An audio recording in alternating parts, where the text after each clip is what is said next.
الذي نزل القرآن هدى للناس وبينات من الهدى والفرقان.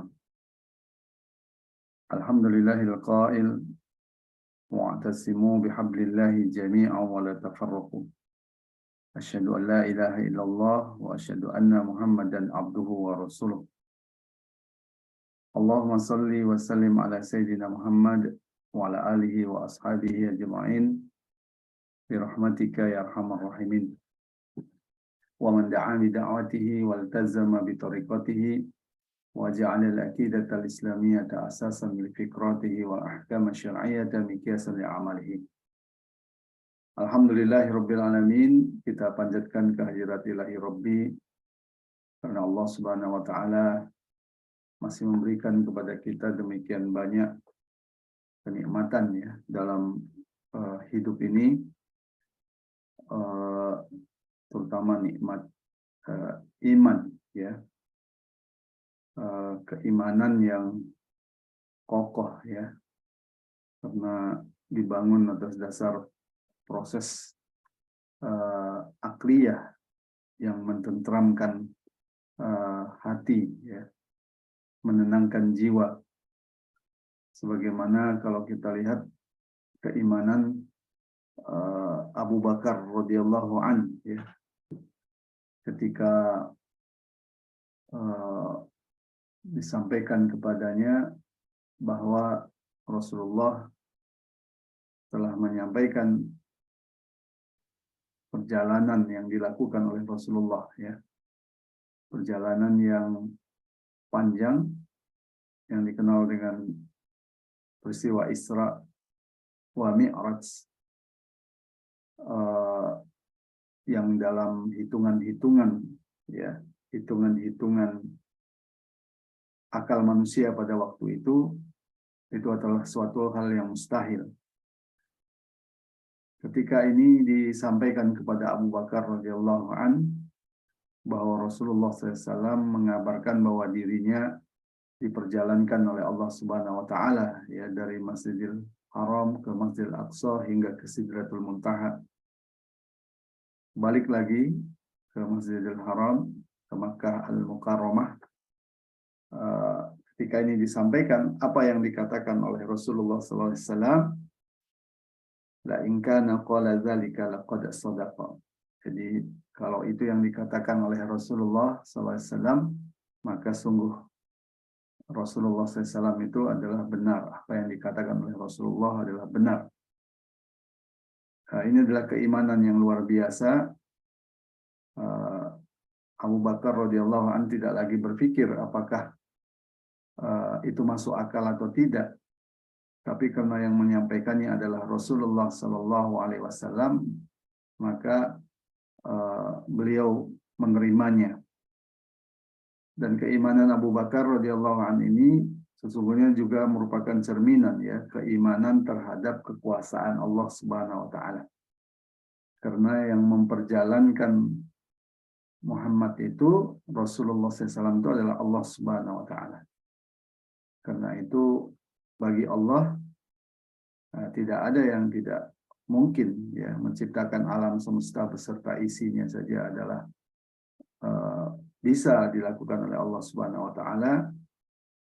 Memberikan rezeki kepada setiap makhluk juga bisa, apalagi sekedar memperjalankan hambanya dari Makkah menuju Baitul Maqdis, kemudian sampai ke Sidratul Muntaha, balik lagi ke Makkah Al-Mukarramah. Dalam peristiwa ini juga kita diingatkan ya tentang Palestina ya, tempat yang saat sekarang ini masih dijajah ya oleh entitas penjajah Yahudi ya. Jadi ketika kita bicara Isra Mi'raj, sesungguhnya kita juga harus memikirkan ya bagaimana kondisi umat Islam di sana, bagaimana tanah Palestina yang dimuliakan oleh Allah Subhanahu wa taala itu sedang dijajah sekarang. Itulah keimanan yang kokoh ya. Pada kesempatan kali ini kita akan membahas bab yang pertama ya dari buku mafahimu khatirah ya di darbil islami wa tarkizil hadaratil gharbiyah. Jadi pemahaman atau pemahaman atau mafahim yang berbahaya yang menghancurkan Islam dan mengokohkan ya peradaban barat. Nah, salah satu yang dibahas paling awal itu adalah pemahaman tentang al-irhab ya. Pemahaman tentang terorisme. Ya. Memang ini adalah pemahaman yang paling gencar ya sekarang ini digunakan oleh Barat ya untuk kemudian memukul Islam dan memukul kaum muslimin. Bukan hanya terorisme, tapi kemudian terorisme ini disandingkan dengan radikalisme. Jadi kalau dulu tidak selalu terkait ya antara terorisme dan radikalisme.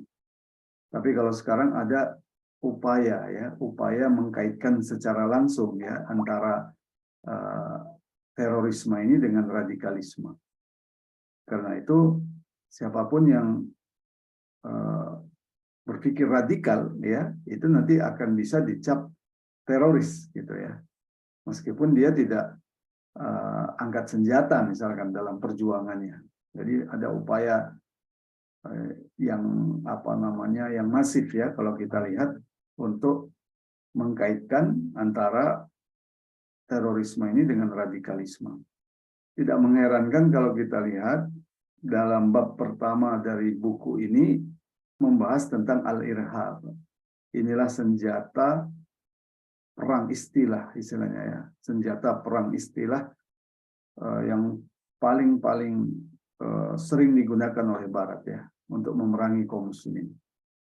Atas nama perang melawan terorisme juga mereka telah mengerahkan berbagai upaya, berbagai usaha mereka ya, termasuk melakukan serangan-serangan terhadap kaum muslimin, termasuk bersikap keras ya terhadap aktivis-aktivis Islam, ya, ulama-ulama dengan tudingan teroris atau mendukung teroris. Ya. Pertama di sini dibahas apa makna teroris itu secara bahasa. Ya. Jadi kalau kita lihat al-irhabu lughatan ya secara bahasa ini merupakan masdar ya yang merupakan mustaq atau turunan atau pecahan dari kata kerja arhaba ya arhaba yang maknanya itu adalah akhofa au fazza'a ya. Akhofa itu artinya sendiri adalah menakut-nakuti atau menciptakan rasa takut, membuat gentar, hampir sama dengan fazza'a ya. Fazza'a itu juga memberikan rasa takut, memberikan rasa gentar gitu ya. Makna bahasa ini kalau kita lihat digunakan di dalam Al-Quran ya. Dalam surah Al-Anfal 60 ya. Di mana Allah Subhanahu wa taala berfirman, "A'udzubillahi minasyaitonir rajim. Wa'iddu lahum mastata'tum min quwwatin wa min ribatil khayli turhibuna bihi aduwallahi wa aduwakum." Ya. Dan siapkanlah untuk menghadapi mereka kekuatan apa saja yang kamu sanggupi dan dari kuda-kuda yang ditambat untuk berperang. Ya, yang dengan persiapan itu kamu menggentarkan musuh Allah dan musuhmu. Di sini ada lafaz turhibuna bihi aduwallahi wa aduwakum. Jadi menggentarkan musuh Allah. Ini digunakan dalam makna bahasanya ya, yang artinya tukhifuna ya, memberikan rasa takut terhadap musuh ya. Ya, ayat ini kalau kita lihat merupakan ayat yang penting ya bagi kaum muslimin diperhatikan ya, terkait dengan bagaimana umat Islam bisa mengalahkan musuh-musuhnya. Untuk mengalahkan musuh-musuhnya itu adalah dengan membangun ya kekuatan ya apa saja yang itu bisa kemudian menggentarkan musuh Allah dan musuh-musuh kaum muslimin. Kalau dulu yang membuat gentar itu mungkin kuda-kuda yang ditambat ya. Tapi kalau sekarang itu kan itu tidak lagi membuat gentar musuh. Maka dari sini kemudian ulama mengistimbat bahwa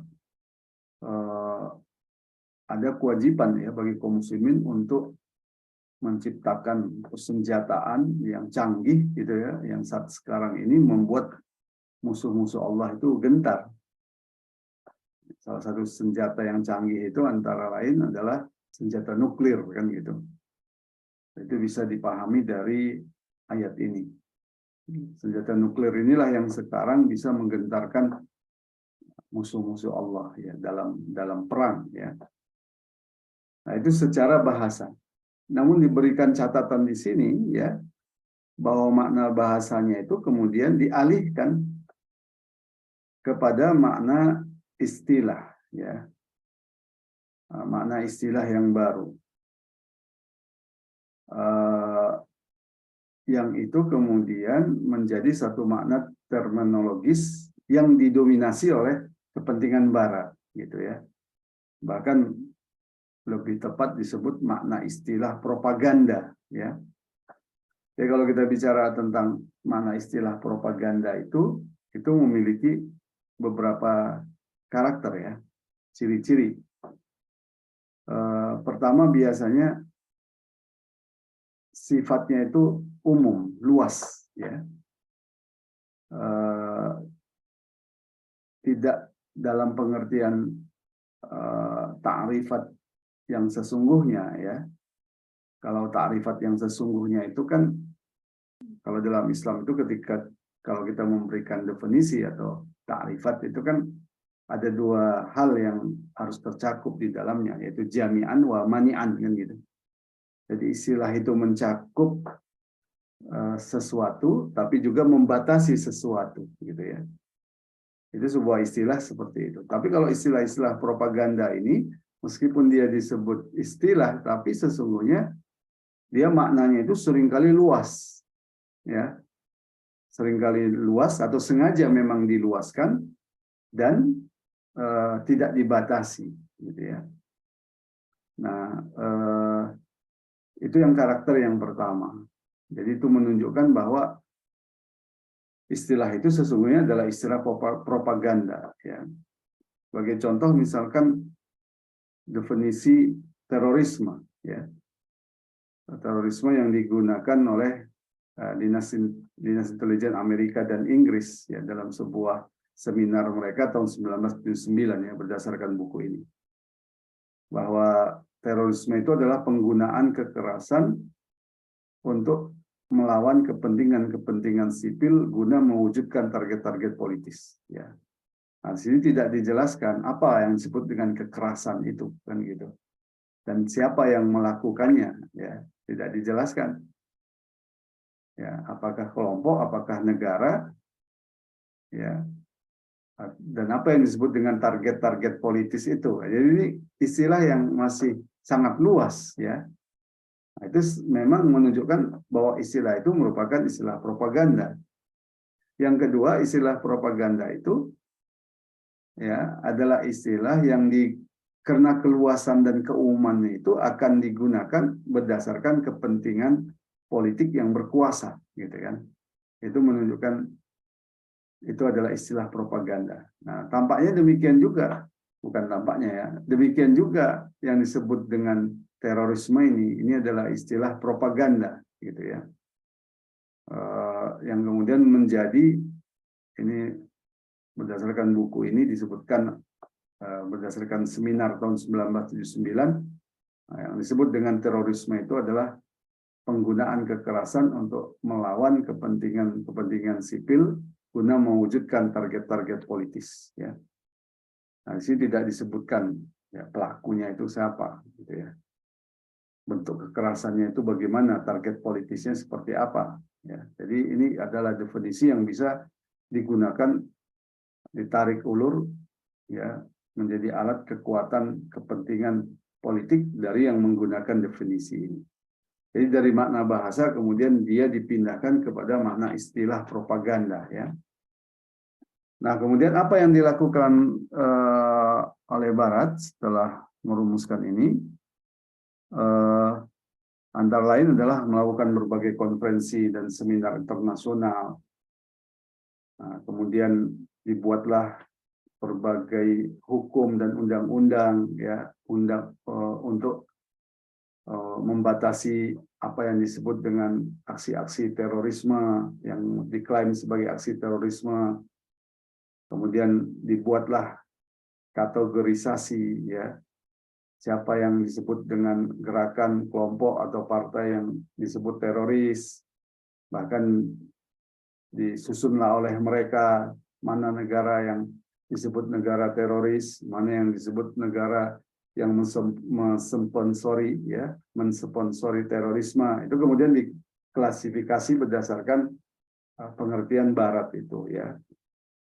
Nah, tujuannya apa? Ya, membuat legalisasi, kategorisasi, dan kemudian identifikasi ini, tujuannya ini kemudian seolah-olah tindakan terorisme itu adalah tindakan yang sah secara hukum. Itu tujuannya. Ya, walaupun sebenarnya secara hukum itu sudah banyak dipertanyakan. Ya. Nah, namun terkait dengan terorisme ini, tujuannya itu, ya, dengan membuat undang-undang, dengan membuat peraturan-peraturan. Jadi seolah-olah tindakan-tindakan atas nama perang melawan terorisme itu adalah tindakan yang sah, ya, tindakan yang legal dilakukan oleh negara, ya. Padahal di situ banyak masalah, gitu ya. Masalah yang paling mendasar itu adalah masalah istilahnya yang disebut dengan teroris itu, ya, yang disebut dengan radikal itu sangat-sangat luas, ya, mencakup banyak hal, ya.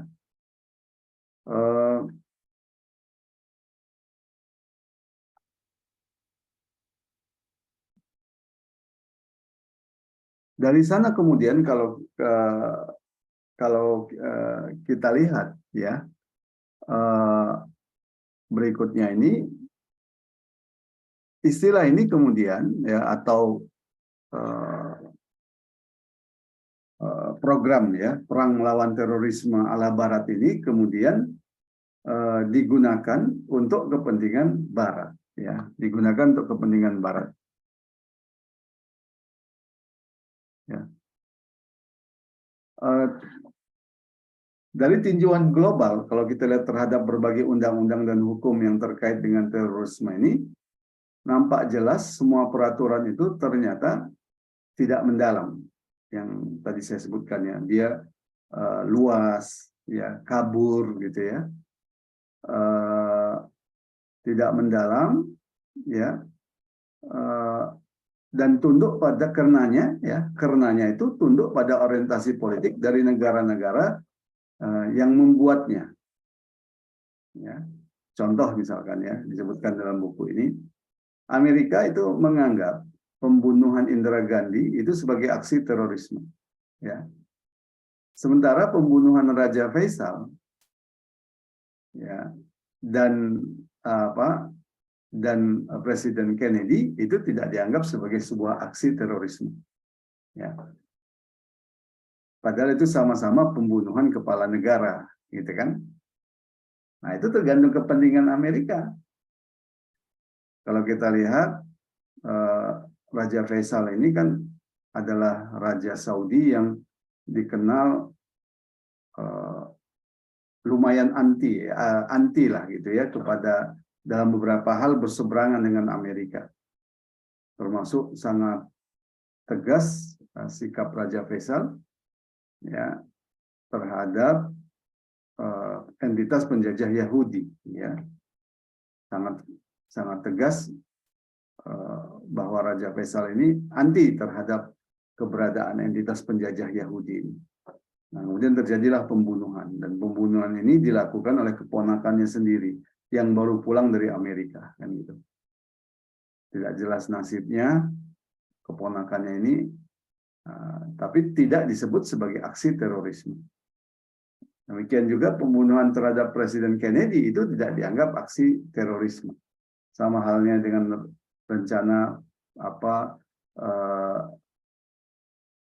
bukan rencana lagi ya, upaya pembunuhan terhadap Presiden Ronald Reagan misalkan ya, itu kemudian tidak dianggap sebagai aksi terorisme. Gitu. Karena kalau itu dianggap sebagai aksi terorisme, nah sementara yang melakukan itu adalah warga negara Amerika, berarti di Amerika sendiri ada kelompok-kelompok atau orang-orang yang terkait dengan tindakan teroris, ya ini yang tidak diinginkan, ya. Nah, ini sebagai contoh. Demikian juga Amerika pada awalnya itu mencap pemboman gedung kantor penyelidikan federal di Oklahoma itu sebagai aksi terorisme. Tapi setelah terbukti bahwa pelaku pembomannya adalah kalangan milisi Amerika sendiri, maka pemboman yang semula itu dianggap aksi terorisme kemudian hanya dianggap sebagai aksi kriminal belaka. Ya. Padahal kalau kembali kepada pengertian teroris, ya, bahwa ini adalah kalau kita melihat apa yang dimaksud dengan teroris sebagai suatu tindakan yang menyerang target-target sipil, ya, gedung-gedung itu kan termasuk ya target-target bisa jadi termasuk target-target sipil, ya, jadi perlu dikaji secara hukum gitu ya. Tapi lebih kurang seperti itu, ya. Nah ini kenapa? Ini ada kepentingan di balik itu. Inilah kenapa kemudian tadi dikatakan istilah terorisme itu kemudian digunakan berdasarkan kepentingan yang menggunakannya. Contoh lain, Amerika kemudian mensikapi sebagian gerakan itu sebagai gerakan perlawanan rakyat. Misalkan gerakan revolusioner Nicaragua, Zapatista atau Tentara Pembebasan Irlandia, IRA dan sebagainya, itu disebut sebagai gerakan perlawanan rakyat, bukan teroris. Ya, karena Amerika punya kepentingan di sana. Ya. Para anggota dan gerakan ini ketika ditangkap diperlakukan sebagai tawanan perang, ya, sesuai dengan protokol nomor 1 tahun 1977 yang ditambahkan pada Konvensi Jenewa. Ya. Akan tetapi Amerika mensifati ya gerakan-gerakan yang bertentangan dengan kepentingan Amerika atau kepentingan agen-agen Amerika itu sebagai gerakan terorisme. Nah, dan sebagian besar yang masuk sebagai kelompok atau organisasi terorisme itu adalah gerakan-gerakan Islam atau kelompok-kelompok mujahidin, ya, yang berada dalam posisi melawan Amerika di berbagai kawasan dunia, ya, seperti di Afghanistan, di Irak misalkan. Nah, itu kemudian dicap sebagai teroris, ya. Nah, sama halnya juga seperti Hamas, ya. Hamas itu dicap oleh sebagian negara-negara Barat, ya, itu sebagai kelompok teroris. Sementara Israel sendiri, ya, yang melakukan tindakan-tindakan teroris, melakukan pembunuhan dan pembantaian itu tidak disebut sebagai tindakan teroris, ya. Nah, ini menunjukkan bahwa istilah teroris ini adalah istilah yang digunakan sebagai istilah propaganda untuk kepentingan politik yang membuatnya. Nah, ini sebenarnya secara hukum, ya, secara hukum ini tidak bisa diterima, ya, karena hukum itu harus jelas, definisinya itu harus jelas. Dalam hukum sekuler pun apa yang disebut dengan kejahatan atau kriminal itu harus jelas, tidak bisa kabur gitu ya. Nah, sementara definisi terorisme ini sangat kabur, sudah memberikan rasa takut. Apa ukuran rasa takut itu? Ini kan kabur sekali kan? Ya, demikian juga senjata, perlawanan senjata. Ya, apa itu yang disebut dengan perlawanan senjata itu kan? Nah, itu seperti apa? Nah, ini kemudian menjadi sangat kabur. Ya, baik. Yang berikutnya, bagian dari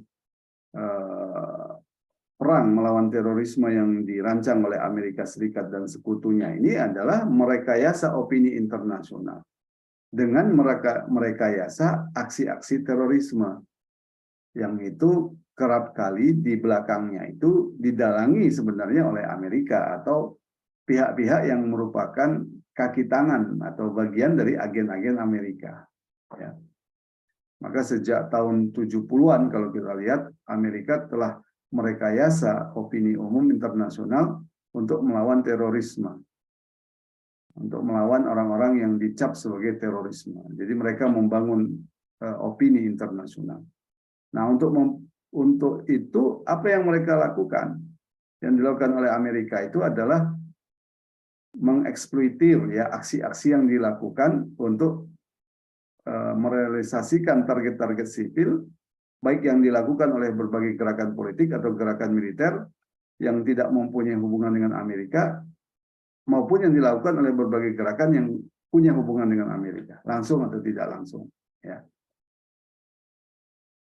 Aksi-aksi yang dicap sebagai terorisme itu dalam beberapa aksi itu ternyata didalangi oleh intelijen Amerika Serikat sendiri, ya, seperti pembajakan pesawat di Beirut pada awal tahun 80-an, atau Amerika menggunakan ya peristiwa-peristiwa yang dilakukan oleh agen-agennya untuk membenarkan atau memblow up kebijakan-kebijakan Amerika untuk perang melawan terorisme.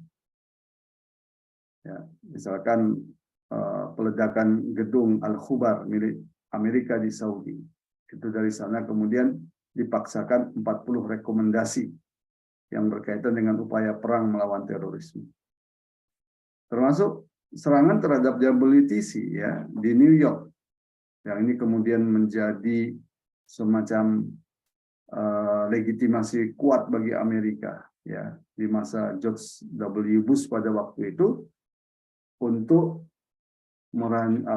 mengumumkan apa yang mereka sebut sebagai perang melawan terorisme, ya, war on terrorism. Bahkan pada waktu itu George W. Bush dengan arogannya membagi dunia ini menjadi dua, ikut Amerika atau ikut teroris. Nah, tidak bisa memilih tidak ikut Amerika, tidak ikut teroris. Ya, tidak bisa. Pilihannya cuma dua. Either you are with us, either you are with us, or you are with terrorists, gitu kan? Nah, jadi serangan terhadap WTC ini digunakan. Padahal serangan WTC ini masih sampai sekarang ini masih penuh dengan misteri, gitu ya. Ahli-ahli arsip, ahli-ahli konstruksi, ya itu masih mempertanyakan bagaimana ya pesawat yang menabrak gedung itu bisa kemudian menghancurkan gedung itu. Apalagi diketahui oleh beberapa saksi ada bom-bom yang meledak di dalam gedung itu. Ya. Termasuk siapa pelakunya. Bahkan sebelum diketahui siapa pelakunya, Amerika itu sudah mengeluarkan ya undang-undang perlawanan terhadap terorisme yang disetujui oleh Senat Amerika tahun 1997. Ya. Beberapa pelaku dari serangan WTC ini yang diklaim oleh Amerika bahkan sebenarnya sudah ada yang sudah mati gitu ya, sudah tidak ada lagi gitu ya. Nah, ini menjadi pertanyaan besar ya. Nah, dari sana kemudian karena merasa memiliki legitimasi dengan undang-undang terorisme ini, maka Amerika dan sekutu-sekutunya, dan ini juga diikuti oleh penguasa-penguasa di negeri-negeri Islam, berbuat seenaknya atas nama perang melawan terorisme. yang sekarang bertambah lagi menjadi perang melawan radikalisme. Jadi berdasarkan rekomendasi dan undang-undang tersebut, Amerika dapat memata-matai siapapun dan dimanapun terhadap orang yang dituduh teroris. Amerika berhak untuk menangkap atau menculiknya, serta berhak pula menjatuhkan sanksi yang dianggap cocok baginya, seperti penahanan, penyitaan, deportasi, pencabutan kewarganegaraan, tanpa memberikan hak kepada pihak tertuduh untuk membela diri atau untuk hadir di pengadilan atau lembaga hakim juri. Ini yang dilakukan oleh Amerika. Dan jahatnya Amerika itu, ya, untuk orang-orang yang mereka culik dengan tuduhan teroris itu tidak diperiksa gitu ya, tidak diintegrasi itu di wilayah hukum Amerika. Karena nanti akan terkait dengan hukum Amerika. Tapi mereka menculik, menangkap, menyiksa itu di wilayah di luar yurisdiksi hukum Amerika. Misalkan di penjara Guantanamo misalkan ya. Itu mereka melakukan penyiksaan ya. Padahal belum ada bukti gitu ya. Demikian juga tidak ada kesempatan untuk membela diri. Demikian juga kalau kita lihat bagaimana mereka menggunakan penjara-penjara di Suriah, di Mesir, ya, untuk menyiksa orang-orang yang mereka tuduh sebagai teroris, ya. Jadi mereka melakukan penyiksaan itu di negeri-negeri Islam yang penguasa-penguasanya itu represif seperti Mesir, Suriah, ya, Pakistan, gitu.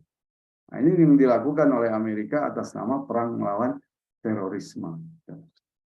Jadi untuk bisa melakukan tindakan apapun pada seseorang, ya, melanggar hak-haknya, tuduhlah dia teroris. Ya. Dalam skala besar ini dilakukan oleh Amerika ya, dengan menyerang Suriah, gitu ya. Alasannya apa? Perang melawan teroris. Masuk ke Afghanistan, alasannya apa? Perang melawan teroris, gitu kan. Ini digunakan oleh Amerika. Jadi dari sana semakin jelaslah bahwa terorisme ini adalah istilah yang digunakan oleh Amerika untuk kepentingan.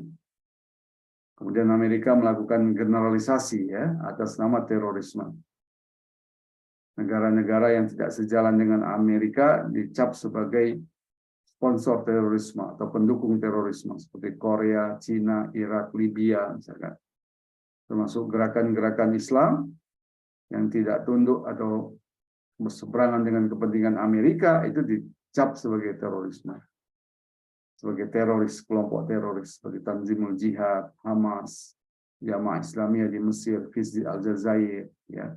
Padahal di antara mereka, ya, di antara gerakan-gerakan ini adalah gerakan-gerakan yang sebenarnya gerakan politik, ya, yang tidak angkat senjata seperti FIS, yang menggunakan jalan demokrasi. Hamas juga sempat menggunakan jalan demokrasi, kemudian buntu kan gitu. Kemudian melanjutkan jalan jihad fisabilillahnya. Nah, itu dicap sebagai teroris gitu ya. Nah, ini yang kalau kita lihat generalisasi atas nama terorisme. Mereka juga menjatuhkan sanksi ekonomi ya sesuai dengan kehendak mereka. Nah, ini ada catatan tambahan ya yang tidak ada di buku ini untuk menunjukkan bahwa itu semua adalah untuk kepentingan Amerika. Ya, seorang analis politik ya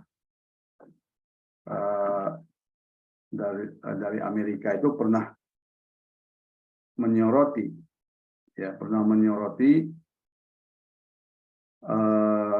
apa namanya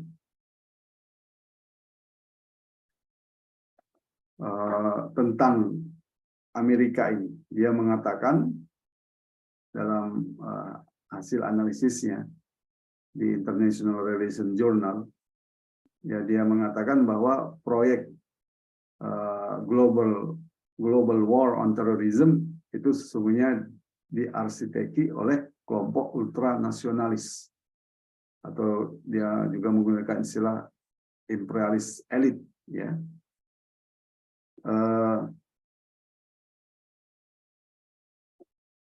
yang mendominasi pemerintahan Bush saat itu, ya. Di antaranya adalah Wapres Richard Cheney, Donald Rumsfeld, dan pejabat tinggi Kementerian Dalam Negeri Amerika, ya, John Bolton. Nah, tujuan mereka itu apa? Ya, tujuan mereka itu adalah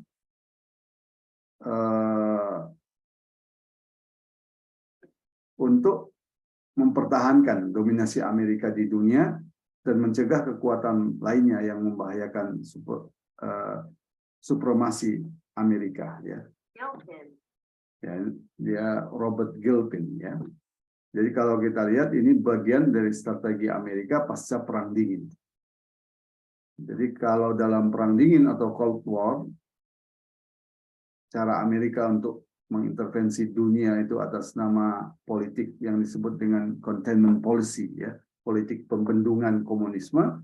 Tapi setelah runtuhnya komunisme, Amerika kemudian menggunakan war on terrorism untuk melakukan intervensi di berbagai kawasan dunia untuk kepentingannya dan untuk mencegah munculnya kekuatan lain selain Amerika. Ini merupakan strategi keamanan nasional Amerika, ya, tidak memberikan kesempatan untuk munculnya kekuatan-kekuatan politik dunia yang baru pasca Perang Dingin, ya, setelah runtuhnya Soviet.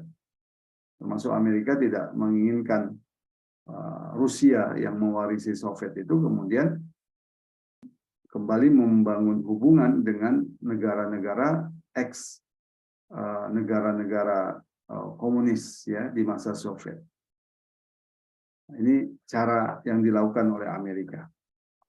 Nah, Gilpin juga menambahkan bahwa rencana dominasi global tersebut sebenarnya juga telah dirancang sejak masa Ronald Reagan. Ya, itu kemudian ditegaskan oleh Bush dalam draft Cheney-Wolfowitz Doctrine, ya. Jadi salah satu isi doktrin tersebut adalah pemakaian kekuatan militer Amerika untuk mencegah bangkitnya kekuatan lain di dunia. Jadi setelah itu atas nama perang melawan terorisme, Amerika bertindak seolah menjadi polisi dunia. Dia bisa menghukum negara manapun melalui invasi militer dengan alasan negara tersebut mendukung atau menjadi poros terorisme. Bahkan menculik kepala negara satu negara juga sah atas nama perang melawan terorisme. Ini kemudian dilanjutkan oleh Donald Trump, ya. Bahkan Donald Trump itu memperjelas lagi bahwa target global war on terrorism itu adalah gerakan Islam. Ketika dia mengatakan the threat from radical Islamic terrorism is very real. Jadi dia menggunakan istilah radical Islamic terrorism. Ya, ini istilah yang menggabungkan antara terorisme dan radikal, ya, supaya mencakup semuanya, gitu. Dia katakan is very real, adalah sangat nyata. Ini ancaman yang sangat nyata. Ya, ini semakin memperjelas itu. Dan ini sebenarnya juga sudah jauh hari, ya, menjadi pemikiran dari Samuel Huntington, ya, dalam The Clash of Civilization-nya and the Remaking of World Order, di mana Huntington mengatakan pasca runtuhnya ideologi komunisme, Islam menjadi satu-satunya ancaman bagi Amerika dan sekutunya dalam mewujudkan ideologi kapitalismenya. Gitu. Di sana Huntington mengatakan, ya, retorika Amerika dalam perang ideologi melawan komunisme berubah menjadi perang melawan militan Islam, ya. Dan ini juga lah yang kalau kita lihat kemudian disusun strateginya secara detail, ya, oleh Rand Corporation. Bahkan dalam Rand Corporation ini dijelaskan, ya, sampai pada tingkat bagaimana mensikapi individu-individu, gitu, ya, dari aktivis-aktivis Islam misalkan. Masih terkait dengan terorisme ini. Nah, Islam dan kaum muslimin dan negeri Islam inilah yang menjadi sasaran penting dari perang melawan terorisme ini. Jadi Islam telah didominasikan oleh Amerika untuk menjadi musuhnya setelah runtuhnya komunis. Maka negeri-negeri Islam menjadi wilayah terpenting yang menjadi sasaran Amerika dalam penerapan undang-undang terorisme. Tujuannya apa?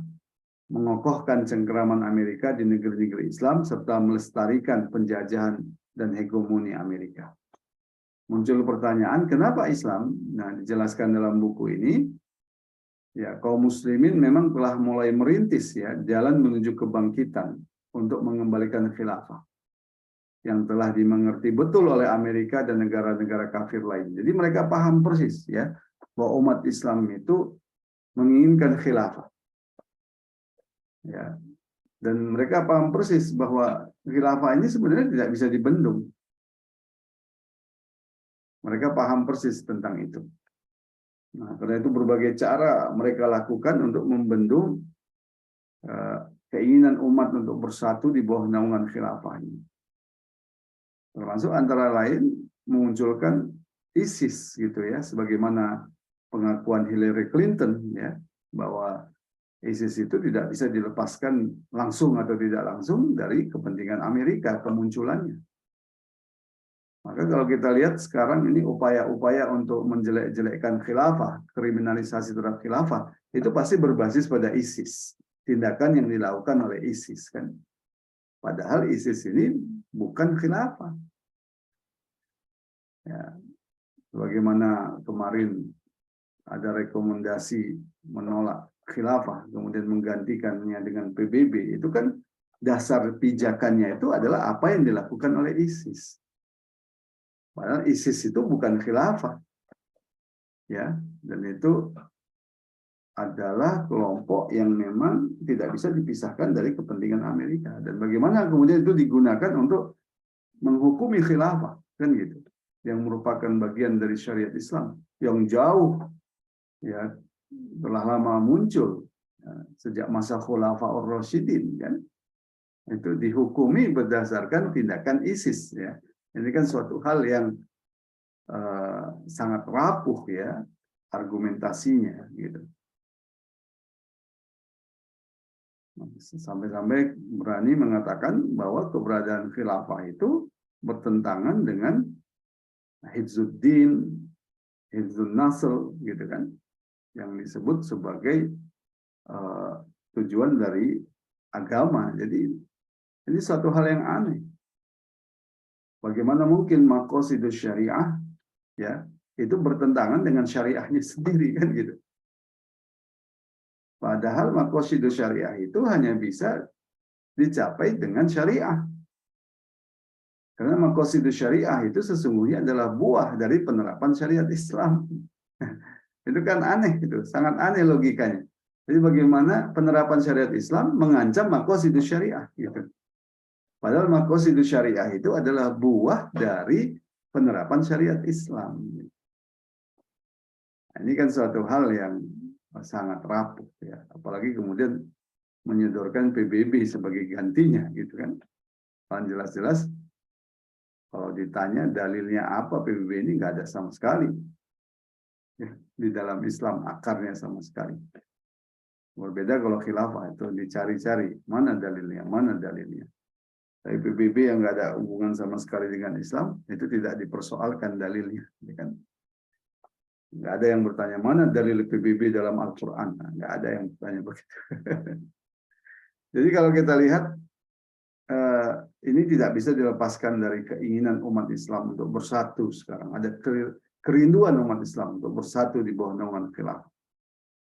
Karena khilafah inilah satu-satunya negara yang punya kemampuan ya untuk meluluhlantakkan ideologi kapitalisme yang dipimpin oleh Amerika. Itu khilafah. Khilafah memiliki potensi ideologi, yaitu Islam. Jadi kalau umat Islam bisa bangkit dulu dengan Islam, Islamnya itu masih ada sekarang.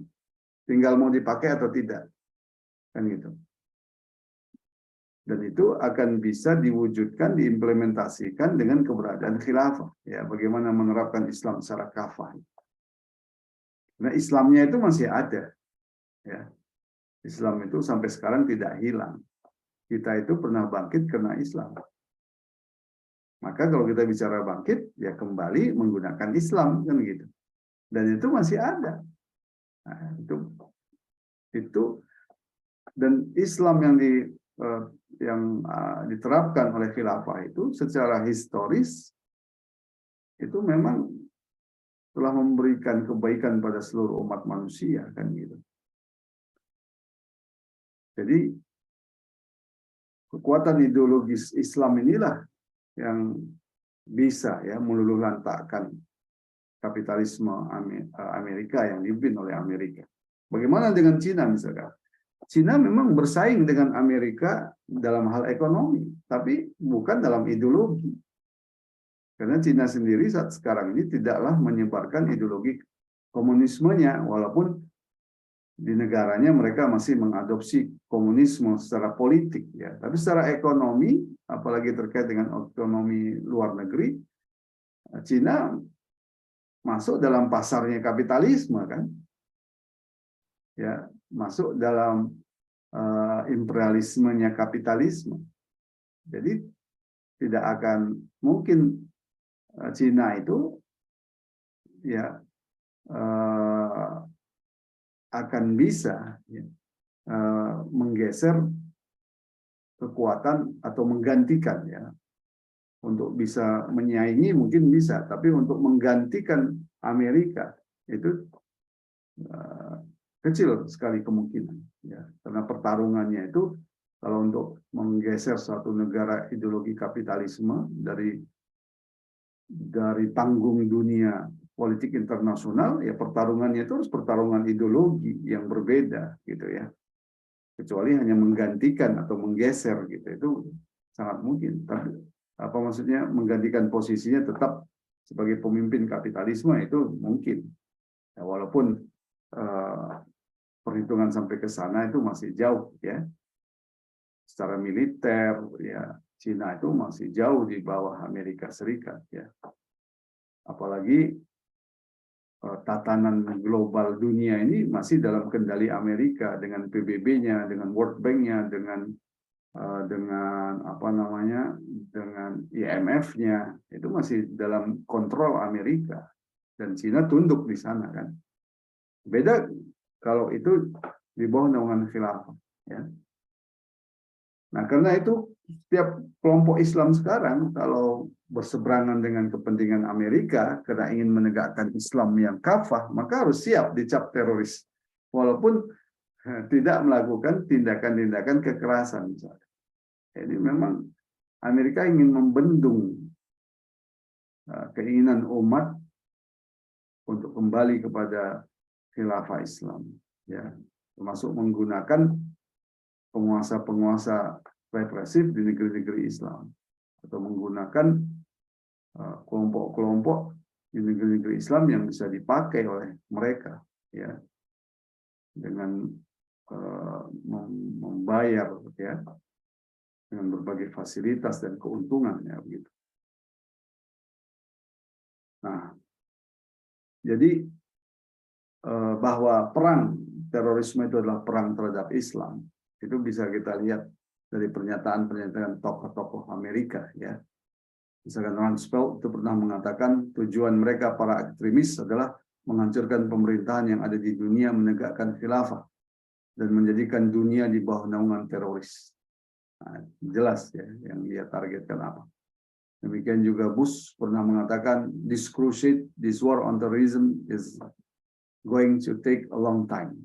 Jadi, perang ini akan memakan waktu yang lama. Demikian juga Wakil Menteri Pertahanan Urusan Intelijen Letnan Jenderal William Boykin pada tahun 2003 yaitu mengatakan bahwa the US battle with Islamic terrorists as a clash with the devil.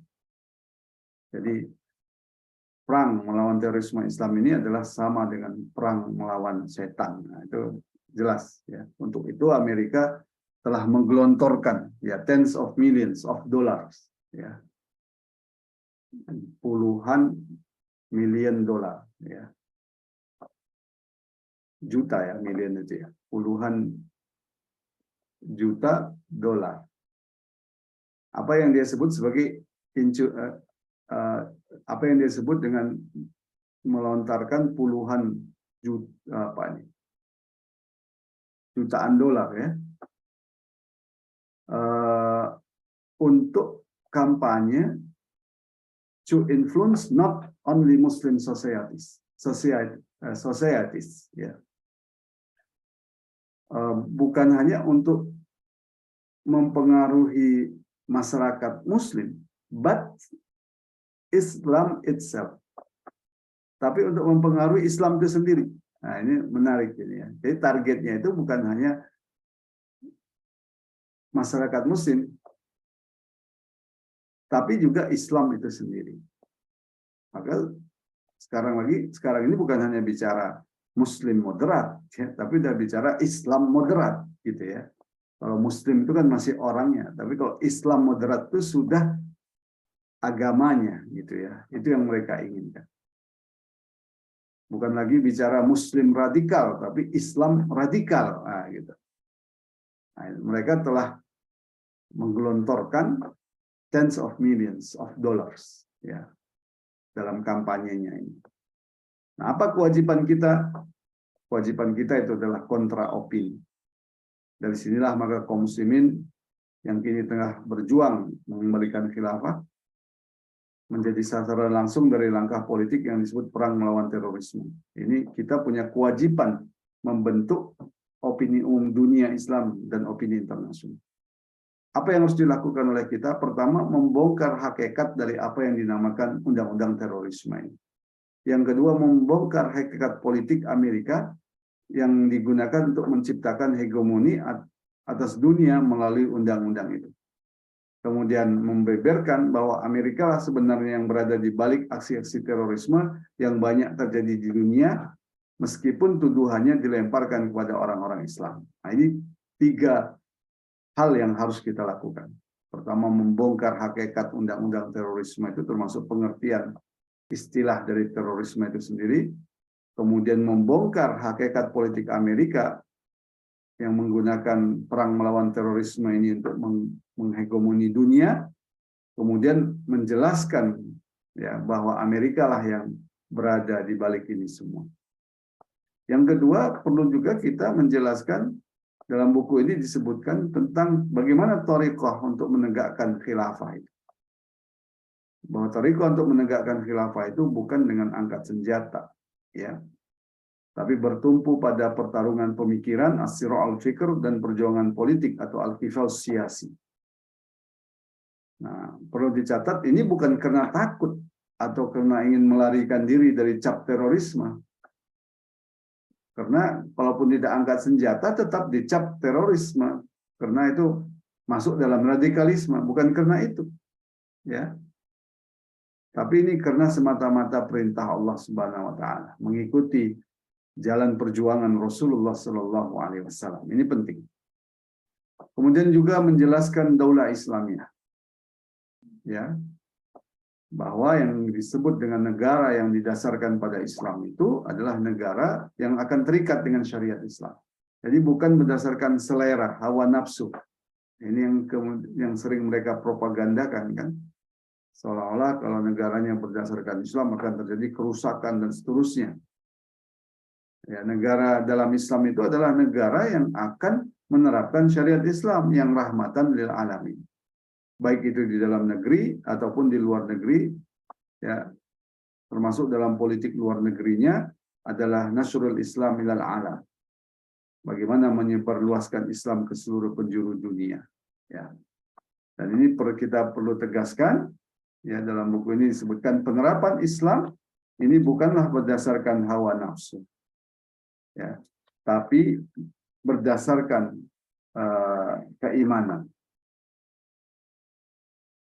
Ya, ini perlu kita jelaskan.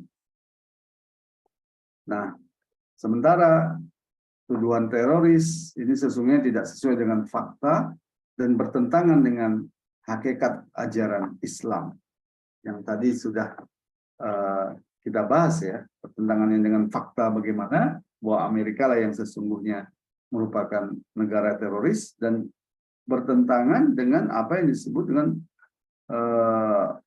apa yang diinginkan oleh Allah dengan Islam ini. Apa yang diinginkan oleh Allah dengan Islam ini adalah bahwa Islam ini akan memberikan kebaikan pada umat manusia. Wa ma arsalnaka illa rahmatan lil alamin. Ya, wa nazzalna 'alaikal kitaba tibyanan likulli syai'in wa hudan wa rahmah wa busyra lil muslimin. Ya, dan kami turunkan kepadamu kitab Al-Qur'an ya untuk menjelaskan segala sesuatu dan petunjuk serta rahmat dan kabar gembira bagi orang-orang muslim. Ya. Sementara Islam yang rahmatan lil alamin itu hanya akan terwujud ya dengan penerapan syariah Islam. Ya. Demikian yang bisa kita jelaskan dari bab pertama dari buku ini. Tafadhol, saya serahkan kembali.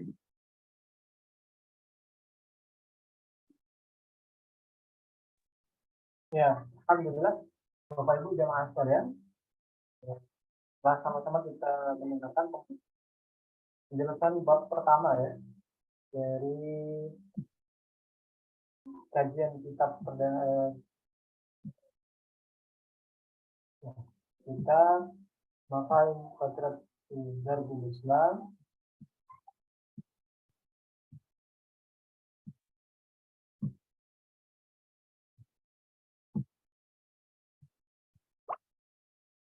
Oke, Bapak Ibu jamaah sekalian, ya alhamdulillah ini sudah ada yang Suaranya kecil ya? ya. Mungkin sebagian Jelas nggak suara? kalau dari tadi jelas ya, insya Allah jelas. Mungkin dari beliaunya yang ya kecil, tolong diberitahu nanti diganti ini alat-alatnya. Bapak Ibu jamaah sekalian, ini sudah masuk segmen tanya jawab. Boleh nanti melalui kolom chat. Kalau ingin bertanya bisa melalui kolom chat ataupun bisa melalui raise ya. Alhamdulillah tidak ada yang mau bertanya dengan Mas Ramadan Maulana ya. Monggo Mas, silakan langsung saja Mas. Mohon maaf kalau Mas atau Bapak ya.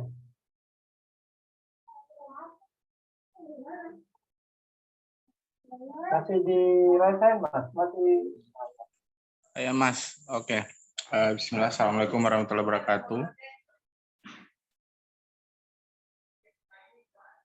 Syukran atas kesempatannya, Ustadz dan Ustadz Farid. Alhamdulillah, saya dari Palu, Ustadz. Maulana Ustadz sudah pernah ketemu dan beliau, alhamdulillah. Sekarang ketemu. Ya, alhamdulillah. Offline ini online lagi, alhamdulillah. Alhamdulillah. Jadi, ini. Tapi baru-baru ini saya lihat video pidatonya Wakil Presiden Amerika. Jadi kata dia mereka menganggap musuh kejahatan orang-orang Rusia akibat aksi yang kemarin itu. Belum lama ini Wakil Presiden sudah buat statement dan dia dibantah oleh anak SMA sendiri, anak SMA di Amerika. Kata dia sebenarnya siapa yang buat masalah sebenarnya. Nah, ini yang menarik itu, anak Amerika itu, bayangkan masih SMA. Nah, saya melihat sebenarnya ada ambiguitas atau bias di pernyataan-pernyataan beberapa presiden yang ada di Amerika. Namun terlepas itu saya melihat memang kepentingan Amerika yang seperti Ustadz Farid sampaikan tadi memang seperti itu. Nah, pertanyaannya bagaimana seharusnya sikap muslimin untuk bukan mengkampanyekan, menganulir propaganda-propaganda Amerika dari segi misalnya teks-teks yang biasa mereka kirimkan atau tulisan-tulisan di apa itu, saya lupa, pokoknya ada yang tulisan yang setiap hari itu atau tidak di media Al Jazeera. Itu kira-kira Ustaz pertanyaannya. Terima kasih. Ya. Langsung? Monggo Ustaz, silakan aja Ustaz. Ya. Suaranya lebih jelas ya? Insyaallah jelas Ustaz. Oke. Baik, dari Akhi Ramadan Maulana ya dari Palu. Ya, alhamdulillah bisa ketemu lagi dan bisa ketemu langsung lagi. Ya, jadi kalau kita lihat paling tidak dari buku ini disebutkan ya ada beberapa hal yang harus kita lakukan ya untuk melawan, khusus kita sekarang lagi membahas tentang perang melawan terorisme ini ya. Karena ini memang menjadi semacam kebijakan utama dari Amerika Serikat ya, war on terrorism ini yang mereka sebut sebagai global war on terrorism yang sekarang juga berdampingan dengan war on radicalism ya. Karena untuk menjaring lawan-lawan Amerika hanya dengan teroris kelihatan nggak cukup ya. Karena teroris itu kan paling tidak harus ada bukti-bukti angkat senjatanya. Tapi terdapat juga kelompok-kelompok Islam yang itu mengancam kepentingan Amerika bukan dengan senjatanya, tapi dengan pemikiran-pemikirannya ya. Nah, ini dimasukkan dalam radikalisme ini. Termasuk pihak-pihak yang bertentangan dengan ideologi Amerika itu akan dicap sebagai radikal, gitu kan? Nah, kemudian mereka bangun suatu asumsi, ya, bahwa radikal ini sedikit lagi menjadi teroris, gitu ya. Ini akan terus-menerus mereka kampanyekan seperti itu. Yang istilahnya itu belt conveyor gitu ya. Belt conveyor itu radikal itu akan jadi teroris ya. Meskipun ini sangat-sangat rapuh, sangat-sangat lemah ya. Misalkan bagaimana mungkin kelompok Islam itu dituduh teroris misalkan, padahal kelompok Islam itu mengatakan tidak angkat senjata misalkan untuk penegakan khilafah ya. Tapi itu kemudian dicap sebagai radikal dan menjadi teroris. Nah, ini kan contoh-contoh. Ya. Dan kemudian ketika orang itu melakukan tindakan, ya apa yang ada dalam pikirannya itu ketika melakukan tindakan itu kan suatu hal yang tidak bisa dihukumi. Ya, banyak hal kenapa orang itu melakukan tindakan yang disebut tindakan kekerasan misalkan ya. Tapi kemudian seolah-olah kalau orang itu berpikir radikal dia akan otomatis melakukan tindakan teroris. Nah, ini suatu hal yang akan terus digunakan ya. Karena itu tadi itu sudah disebutkan sebenarnya apa langkah yang harus dilakukan. Pertama harus dijelaskan apa itu hakikat ya, terorisme itu sendiri. Ya, istilah terorisme itu apa ya? Kita harus tegaskan dan jelaskan bahwa terorisme ini adalah istilah propaganda yang ditandai dengan kekaburannya, ya, yang ditandai dengan ketidakjelasan istilahnya, yang itu digunakan terus-menerus. Ini karakter dari propaganda. Yang targetnya itu adalah menyerang Islam dan kaum muslimin. Itu harus terus kita sampaikan. Yang kedua, kita menjelaskan ada apa di balik terorisme ini, ya, global war on terrorism ini tidak lain adalah untuk menjaga hegemoni Amerika, kepentingan Amerika, ya, bahwa bahkan terkadang Amerika merekayasa sendiri, ya, aksi-aksi terorisme atau memanfaatkan atau menggunakan kelompok-kelompok yang melakukan tindakan teroris untuk kepentingannya, gitu ya. Jadi di belakangnya ini adalah Amerika. Itu yang kedua. Yang ketiga, kita perlu jelaskan siapa sebenarnya teroris sejati. Kalau Hamas untuk memerdekakan negerinya itu menyerang tentara Zionis entitas Yahudi yang terbunuh puluhan orang misalkan dituduh teroris, bagaimana dengan Amerika yang membombardir Suriah?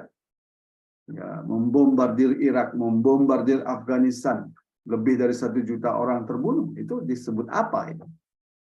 Tentu mereka sangat layak ya disebut sebagai terorisme. Itu perlu kita ungkap. Ya. Yang keempat, ya kita perlu menjelaskan bagaimana perjuangan untuk menegakkan khilafah itu adalah tidak dengan angkat senjata. Ya. Meskipun ini bukan berarti menolak jihad fisabilillah. Jihad fisabilillah itu adalah suatu kewajiban, tapi itu bukan thariqah untuk menegakkan khilafah, gitu ya. Jihad fisabilillah itu tetap hukumnya wajib, ya, baik itu ada khilafah ataupun tidak. Misalkan satu negeri Islam diserang oleh musuh, walaupun tidak ada khilafah, maka penduduk yang ada di sana wajib melawan dengan melakukan jihad fisabilillah, ya. Jadi ini perlu kita jelaskan. Yang terakhir kita perlu jelaskan bagaimana konsepsi Islam itu kalau diterapkan. Kalau Islam itu diterapkan oleh negara, itu akan memberikan kebaikan pada umat manusia. Ya, karena Islam itu, ya, dari penerapan syariat Islam itu yang diinginkan oleh Allah Subhanahu Wa Taala itu adalah rahmatan lil alamin.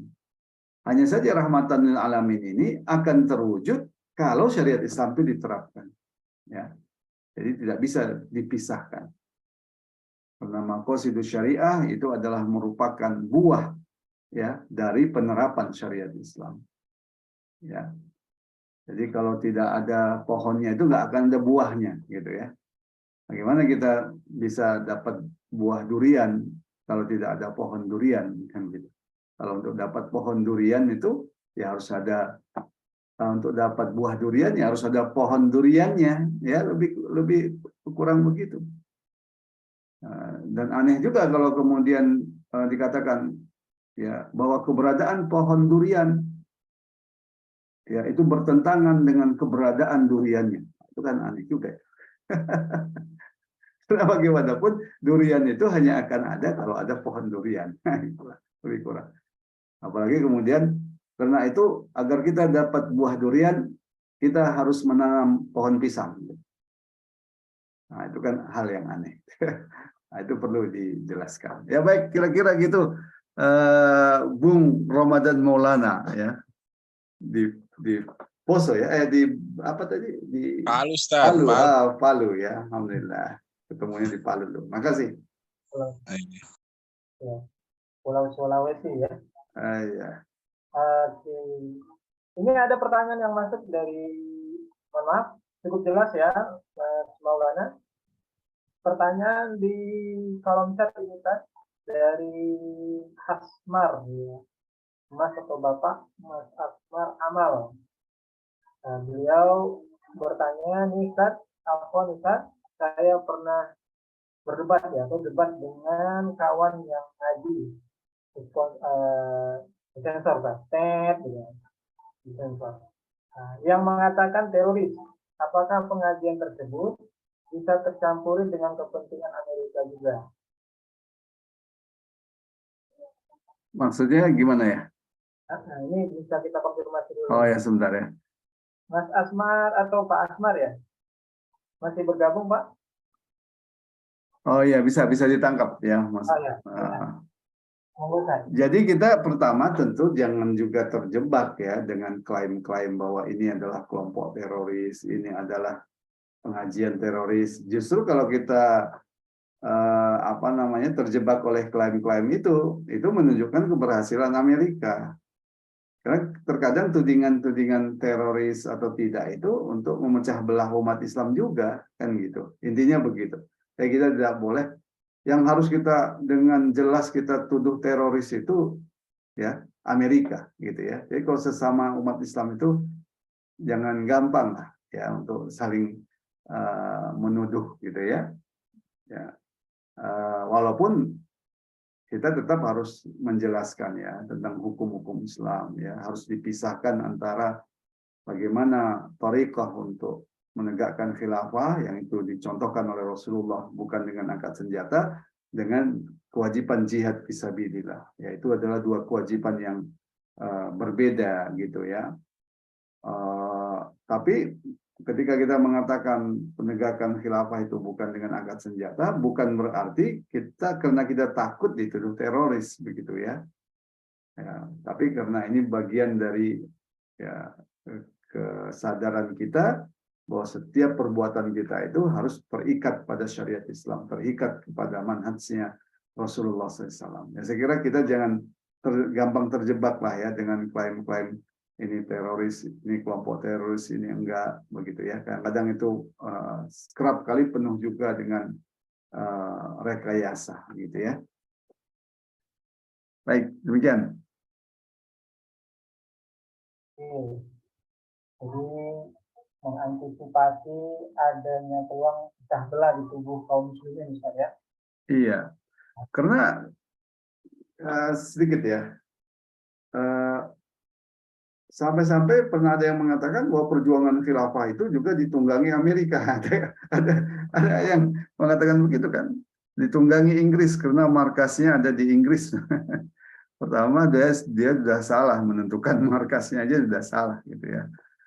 Ya itu tentu kita jangan terjebak dalam tuduhan-tuduhan itu. Yang jelas kewajiban kita apa? Kewajiban kita itu untuk menegakkan syariat Islam kan gitu. Itu menjadi kewajiban kita. Sesama Muslim kita berprasangka baik ya bahwa mereka itu sama-sama ingin memperjuangkan Islam ya. Itulah intinya seperti itu.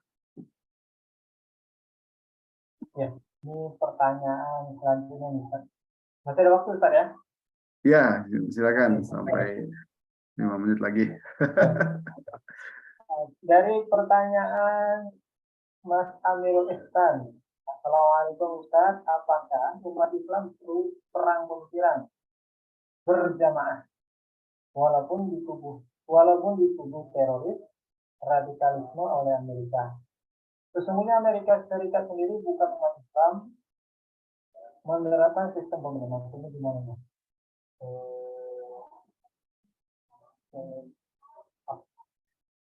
Gimana maksudnya ya? Nah, ada kontradiksi ya. Kita coba konfirmasi dulu nih Mas Amir. Mas Amir masih bergabung? Ya silakan Mas Amir Ihsan. Langsung. Terhadap umat Islam yang dituduhkan teroris itu, yang umat Islam yang berjuang selama ini untuk menerapkan Islam kembali, itu ya tetap masih. Ya, baik. Kira-kira seperti itu ya, Insya Allah.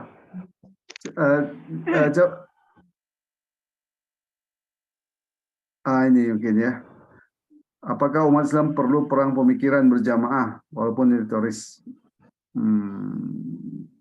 Ya, jadi kalau dikatakan perlukah umat Islam berjamaah, perlu perang pemikiran berjamaah, ya dalam dakwah Islam itu memang harus berjamaah, gitu ya. Ya, itu wajib hukumnya berjamaah. Wal takum minkum ummatun yad'una ilal khair wa ya'muruna bil ma'ruf wa yanhauna 'anil munkar wa ulaika humul muflihun. Hendaklah ada sebagian dari kalian sekelompok orang yang menyerukan ya kepada jalan yad'una ilal khair, menyerukan kepada jalan al-Islam, mengajak kepada kebaikan dan mencegah kepada kemungkaran ya. Jadi di situ menjadi dasar dari kewajiban berjamaah itu. Karena untuk bisa menghasilkan suatu tujuan, yaitu pasti harus terorganisir, ya. Apalagi tujuannya ini adalah tujuan yang besar, yaitu melanjutkan kehidupan Islam. Tidak mungkin kita lakukan tidak berjamaah, ya. Apalagi yang kita hadapi ini adalah musuh yang sangat besar, ya, musuh peradaban istilahnya, ya. Imperialist state, ya, negara imperialis seperti Amerika dengan tatanan global dunia yang dikendalikan oleh dia, ya, bagaimana mungkin kita bisa berhadapan dengan itu kecuali dengan berjamaah. Maka perang pemikirannya juga yang merupakan bagian dari aktivitas jamaah itu harus dilakukan berjamaah. Nah, kira-kira gitu ya, Bung Amirul Ihsan, ya. Alhamdulillah, kami kira cukup jelas ini ya. Oke, Ustaz, ini pertanyaan terakhir sekaligus nanti menjadi closing statement untuk kajian kita malam hari ini. Bagaimana menurut Ustaz, jika ada di antara umat Islam Catatan Kerja kaum muslimin menganggap bahwa terorisme itu tidak ada agama. Ada agamanya, dia bilang. Terorisme itu ada agama, agamanya Islam, dia bilang. Nah, ini tanggapan Ustaz kemudian dikasih closing statement bagaimana? Ya, kita jangan terjebak dengan propaganda-propaganda begitu ya. Sebenarnya itu kan propaganda-propaganda dari mereka-mereka juga, ya. Jadi ketika ada yang mengatakan bahwa ada terorisme Islam, biasanya direspon bahwa terorisme itu tidak beragama, bukan hanya Islam. Akibatnya kita tidak sampai pada poin menjelaskan apa itu hakikat terorisme itu sendiri, kan gitu. Itu kan tidaklah memukul kejahatan Amerika yang terkait dengan terorisme itu, kan.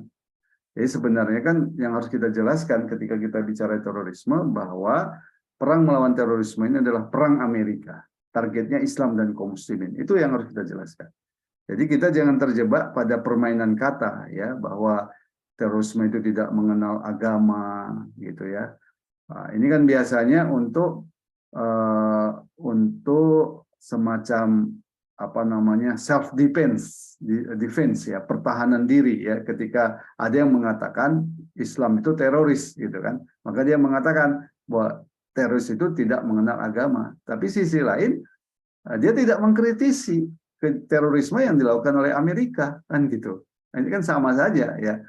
Jadi siapapun yang mengatakan seperti itu kemudian dia tidak mengkritisi kejahatan terorisme Amerika, ya berarti bisa patut diduga dia sebenarnya pada pihak yang sejalan dengan kepentingan Amerika. Ya, jadi poin pentingnya itu bukan masalah apakah terorisme itu beragama atau tidak, ya, bukan di situ. Jadi itu isu-isu tambahan-tambahan yang tidak penting. Poin pentingnya itu adalah terorisme ini adalah gerakan global Amerika untuk hegemoni Amerika. Targetnya Islam dan kaum muslimin yang muncul sebagai kekuatan yang bisa menghalangi penjajahan Amerika. Saya kira begitu.